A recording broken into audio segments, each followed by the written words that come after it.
Leading service delivery firm in the African aviation sector, Airline Services and Logistics PLC, visited the stock exchange today to present its financials and perform the ceremonial closing bell ringing.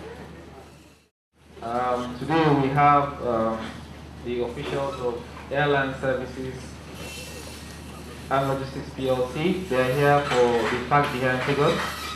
Can we give them a round of applause, please?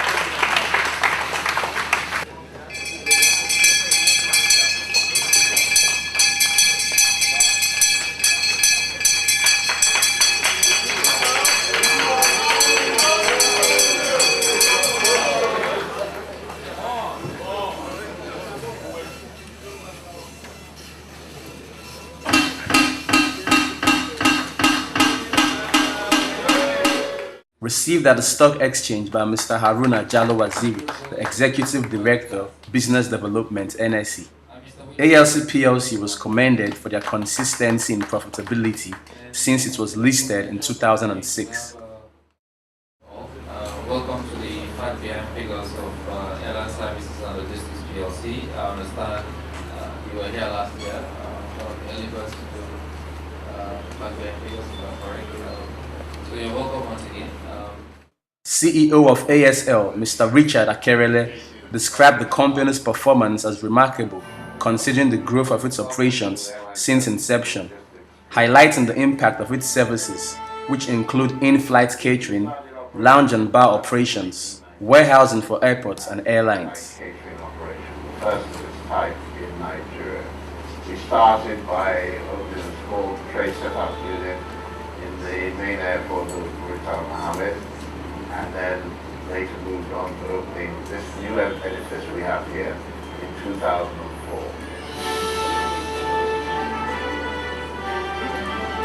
From a small company with general turnover has been fairly constant, at average about 3.6 3.65 over the last 5 years. You can see in 2009, which is an important year, it's 3.9, that's the highest. If you wonder why it went up and then it's gone down again, now it's going up. Because in 2009, we were servicing local airlines, predominantly Air Nigeria and ARIC. Unfortunately, Air Nigeria is now defunct, and we no longer service ARIC, which is a shame. But it shows you the importance of working together with your indigenous airlines and carriers. The effect is a multiple effect within our own economy. He further stressed the need for the Nigerian government to create a broader level of participation in the aviation sector. Generally speaking, I think there's a need for government to allow more participation in the overall running of our airports and the aviation sector generally, commercialization of them.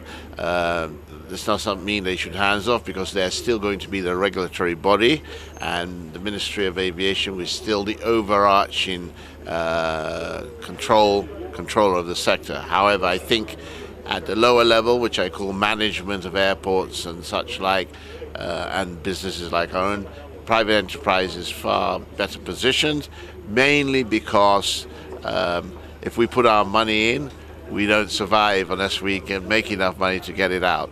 Policy and planning, long-term range planning, are very important.